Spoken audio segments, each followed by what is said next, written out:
Hey everybody, welcome back to the shop. Let's make another hunting knife. We have here a bar of 5160 that I drew out from a leaf spring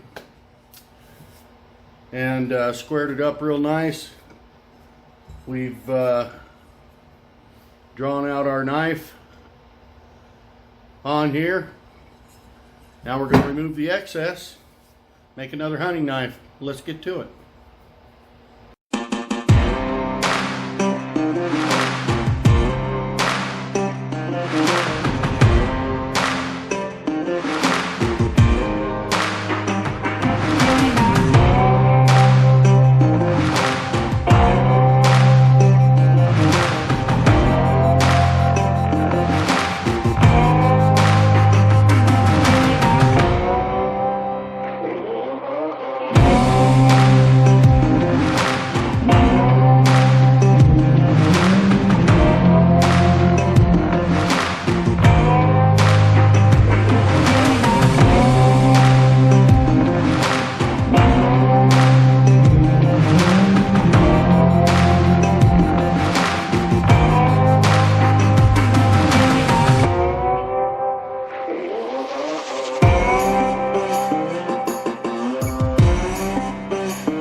guys, it's been a pretty good day. We started out with just our bar of 5160 that I had forged out earlier. With this drawn out on it, we got it all profiled, shaped, rough bevels in, primary bevels. Pinholes are drilled. We normalized it twice, then annealed it for a couple hours, and then we heat treated it. And then I took and cleaned it up just a little on the belt grinder, just cleaned up some of that forged scale off of there so I can see my colors, because we're off to temper it now. A couple of cycles of tempering at about 415 degrees, I think we'll go about 450 for like an hour a piece. We'll do it for an hour, pull it out, let it cool off, we'll stick it back in for another hour. But there she is, coming out pretty nice. We'll get this tempering done, then we can get on to our finished work, start my favorite part, the hand sanding, and we'll get our handle scales done and everything. We'll have us another knife. Let's go get to it.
So,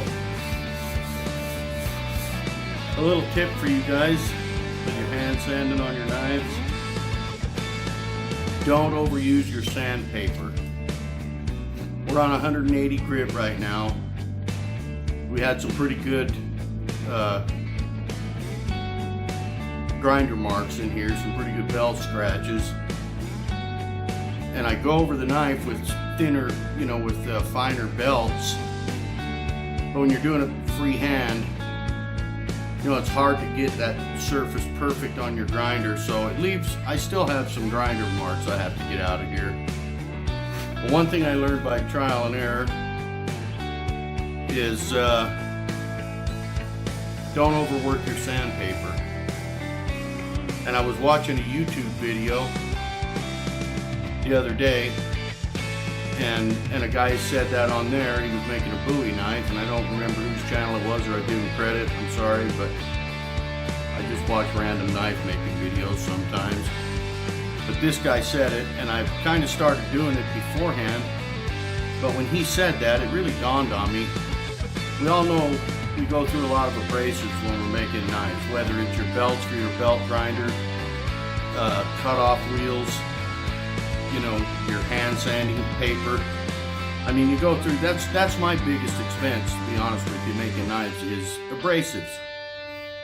And so if you're like me, you want to get your money's worth out of that, and so you'll sit there and sand and sand and sand. Well, it stands to reason. See, this here area, and see, I'll wrap it around my stick, and I'm working on this bevel right now on this side of the knife. So I'm only using this much from here over of my sandpaper, just enough to fit on the bevel. But I used to catch myself working this sandpaper. It started out as 180, and I'm working it down to the point where, I mean, it's like 300 grit. and I've still got these grinder marks in my blade. And so you're just working yourself harder and wearing yourself out by trying to get every little bit of wear out of that abrasive, because you know they cost money. You're further ahead to feel that once that it's a lot smoother, where it's dropped way down, more like a 240 or a 320 grit, move on, move over to your next available patch of sandpaper here, and it'll cut real well again. If you keep fresh sandpaper going on this blade, you'll be done with it a lot faster, because let's face it, a worn out piece of sandpaper isn't going to take those grinder scratches out of your blade. So use it till it's, you know, I mean, you don't want to just willy-nilly through it, but you want to make sure that it's not, when it gets to like this, I've probably used this spot here for 10 minutes. And it's down to where it's like 320 or worse or less. So it's time to move over to a fresh spot. Now this particular bevel had some pretty good grinder scratches left in it, and I've been able to get those out of there in fairly reasonable amount of time. I mean, probably an hour and a half. So I'm going to finish using up this flat of sandpaper on this side. Now the flat wasn't very bad, so it cleaned up fairly easily, but the bevel had some pretty good scratches in it, and so I've had to work on it a little extra hard. But if you just don't overdo your sandpaper, don't milk it to death, move to a new spot on your sandpaper, and that makes your hand sanding go a lot faster and a lot smoother. And another thing I've learned is once you're done with this 180 grit and all your scratches are gone, then I move up to 220, and it doesn't take much at all of the 220 to clean up the scratch marks from the 180. And then I move to the 320, and again, it doesn't take much time at all to remove, as long as you don't overuse your sandpaper.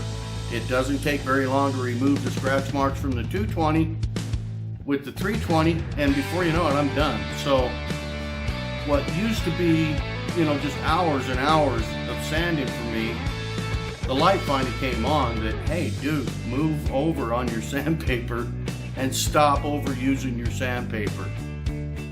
Do you have to replace it more often? Of course. Is it expensive? Now the stuff that I use for hand sanding are these little 3.5 by 9 sheets, because they're easy to wrap around. I just wrap it around a paint stick. A lot of guys use like a wrench or a piece of steel. I like the wood because it gives a little bit. And if there's some, you know, if there's some little swales or some little imperfections in the blade, the wood kind of seems to get down in there. It'll bend and give a little bit. And so you're not having to try to sand the entire blade down, you know, to get into one little spot that there may be a little bit of a swale.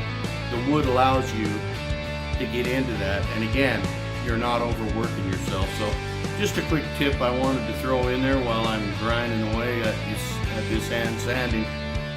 Maybe it'll help some of you guys. Keep fresh sandpaper on your stick or your whatever you use to sand your knives with. Don't keep going until, I mean, after so long, you're just wasting your time. You're just rubbing smooth sandpaper on there. You're at like 300 grit in 10 minutes. So, you know, I probably worked this a little too long. I probably should have moved over here a little bit sooner. But I'm trying to, it's hard. It's a struggle because I want to use up the sandpaper. I don't want to waste my sandpaper. But on the other hand, when it's gone, it's gone. You know, you can rub your finger over that and feel, okay, well, that's pretty smooth. Let's move over. And I've learned that you can get these scratches out a lot faster if you just go through the sandpaper. You know, your time is worth money also. So it's a balance, you know. Yeah, you're going to go through a little more sandpaper, but you're going to get your knife done a lot sooner.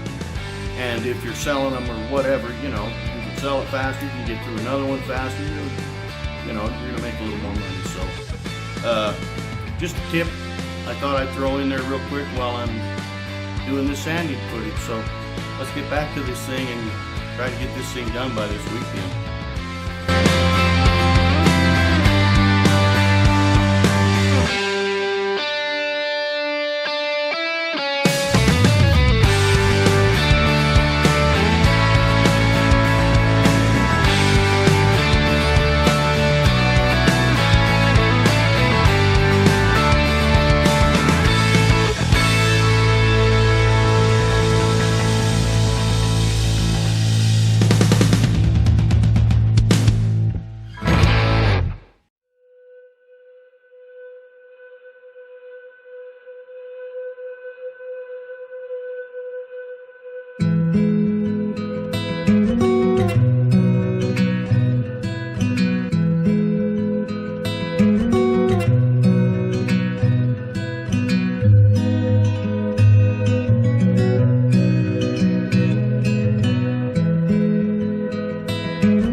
kaleidoscope design, a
rising from the ashes deep inside.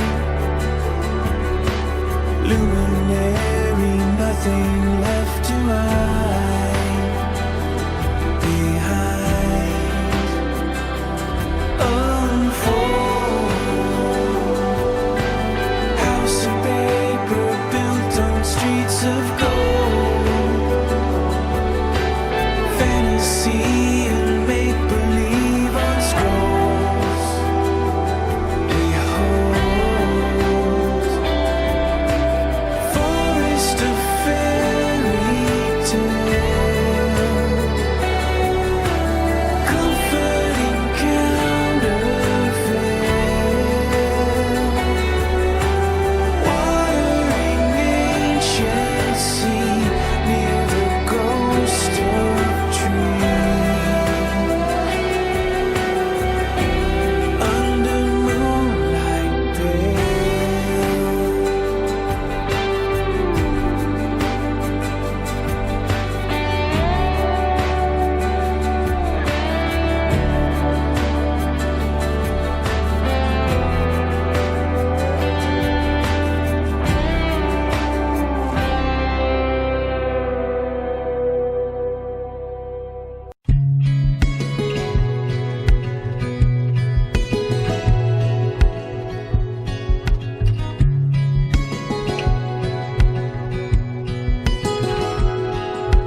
there we go, guys. We got another one done.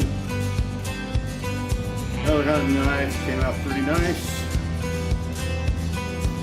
This one's not sharpened, that's why I'm able to just grab it like this.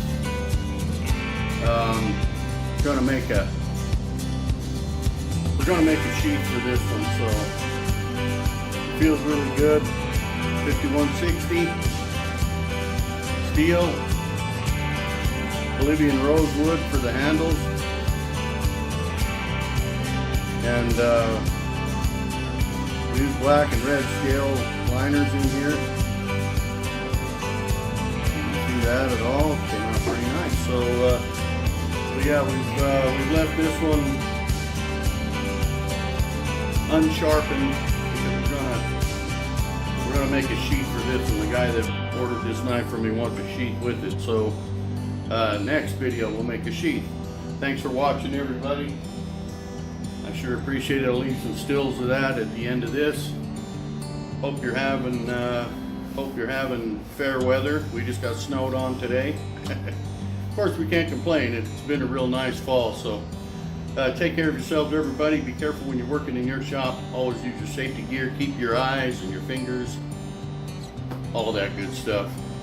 We'll see you on the next one.